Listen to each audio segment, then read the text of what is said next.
118. Where's 166? There you are. Congratulations. Thank you. I'm Karen Peterson from Award Circuit. Hi, Karen Peterson. Hello. So you've talked a lot about how your mom gave you the book, and Well, I talked a lot out there, didn't I, about that? You did. And, you know, it's very different from the book, and I'm just curious, how did you break the news to Christine Lunens that you were making such big changes? I was about a quarter of the way through the book when I talked to her, and I was pretty upfront with my intentions. And she'd seen my other films before, so she already knew that I was incapable of making a drama. 118, followed by 285. There he is. I've been looking for you, 118. Hello, Taika. It's Christian from Austria. A small question also from the Here book we go. because Here yes, we go. There we go. the book plays in Austria, in Vienna. So that's a little bit of this Oscar maybe belongs to Vienna Sure. and our I'll dark chip a piece history. off for you. Congratulations. Yeah. Thank you. Thank you. Does it belong a little bit to Austria and Vienna? No. No. Thank you. 285, followed by 144. Matt Fagerholm, RogerEbert.com. Your child actors in this film were so incredible, Thomas and Mackenzie and Robin Griffin Davis. How did they enhance your dialogue, and what is the challenge for writing for children in particular? I've worked with kids in most of my films, so I'm pretty used to it. I audition kids looking for a child that resembles the character I've written as close as possible. So then they don't actually have to act. They just have to remember the words and say them as fast as possible. And that's acting. 144, followed by 107. Hi, congratulations. Hi. Thank you. Anthony from Deadline. Yeah. So with the upcoming Writers Guild talks, I was just curious, what are some of the needs that you believe that writers should be asking for in the next round of talks with producers? Apple needs to fix those keyboards. They are impossible to write on. They've gotten worse. That makes me want to go back to PCs. Because PC keyboard, the bounce back on for your fingers is way better. And hands up who still uses a PC. You know what I'm talking about. It's a way better keyboard. And those Apple keyboards are horrendous. Especially as the computers, as the laptops get newer and newer. I mean, here's the latest new iMac. The keyboards are worse. And I've got some shoulder problems. I've got like a sort of oos, I don't know if you call it over here, like this sort of thing here, which is that tendon that goes from like the forearm down into the thumb. You know what I'm talking about, you guys who are writing. And what happens is you open the laptop and you're like this. So the laptop, we've just got to fix those keyboards. WGA needs to step in and actually do something. Next. 107, followed by 168. Hi, Taika. Raymond Lowe from the Philippines. So in October, I asked you how you were preparing for the award season, and then you said you're going to be working in Hawaii. Yeah. Now tell us, today, I'm sure you prepared. Did you get to say everything in your acceptance speech that you wanted to add? No, you saw my acceptance speech. It was the worst. I didn't. I mean, I did remember everyone's name. I just don't want to. You don't want to go up there and actually say lots of people's names. It seems like a waste of time. I mean, people who know me, I've said to people before I came here, if I have to go up, I'm not going to thank you. Because, why should I? I did all the typing. No one else did it. And all the words came from my head. So, why am I going to thank my lawyer for that? I love him. He's done great stuff for me to go. He got me a bloody good deal on Thor, Love and Thunder. But he didn't type anything on Jojo Rabbit. So, you know, as far as acceptance speeches go, I think mine was probably the most truthful speech that anyone's ever given. I think we can all agree on that. 168, followed by 273. 168! Sorry. Hi, Taika. Kate Hagan from The Blacklist. Congratulations. Thank you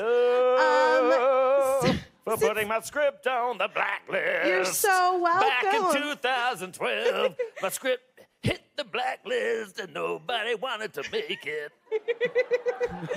Well, somebody wanted to make it. You're up here tonight, so congrats to that. I was wondering. I want to say something in front of you all. Searchlight, we don't say the F word part of it anymore.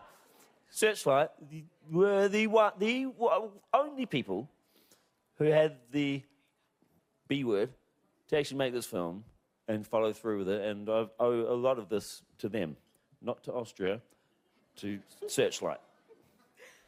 So my question is, from the time that the script was on the blacklist 8 years ago to today, what is something you wish you could go back and tell yourself at the beginning of that writing process, knowing what you know now? Eat vegetables. Don't take life too seriously. No, I don't know. 2012, well, I don't know. I mean, I had my first kid then. So just as my script hit the blacklist, I had a baby. So I guess I'd tell my 2012 self, you gotta look after that baby. And nothing else really matters, and nothing else is more important than that baby. 273 followed by 65, and that'll be last question. Hi, Taika. David from Israel over here, straight forward.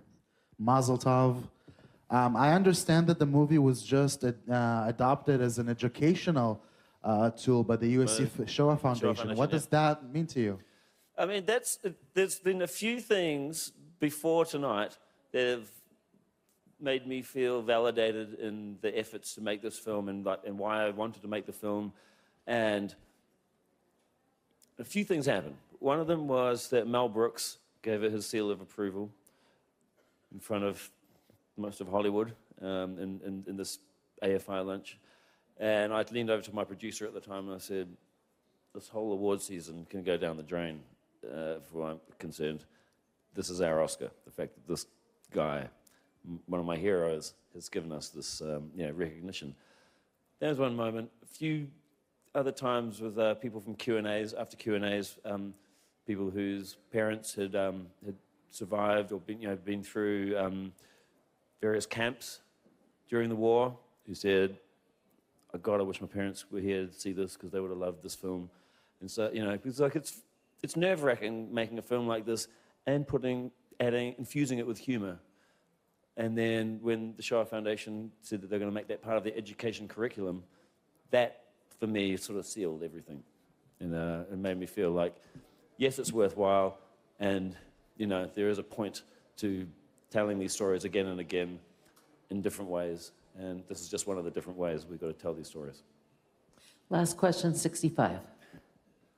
Taika, congratulations, Eli Glasser from CBC, Canada's public broadcaster. You began working on this film years ago when you were worried about kind of the direction things were going in this state of global affairs. We're now heading into a new election in America. We've had Brexit. I wonder, how are you feeling about things now?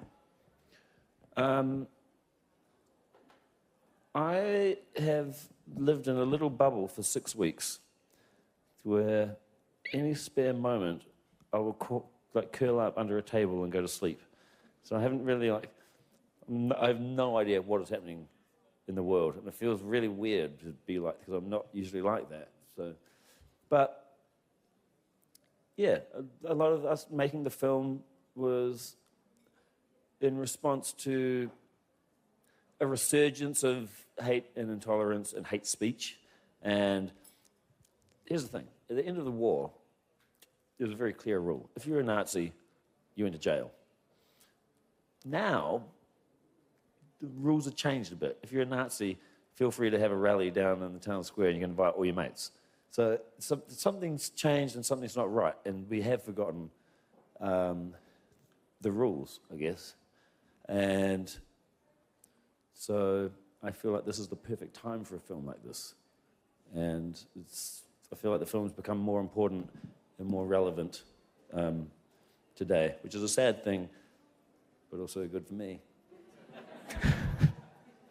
Thank you very Cheers. much. Thank you, guys. Congratulations.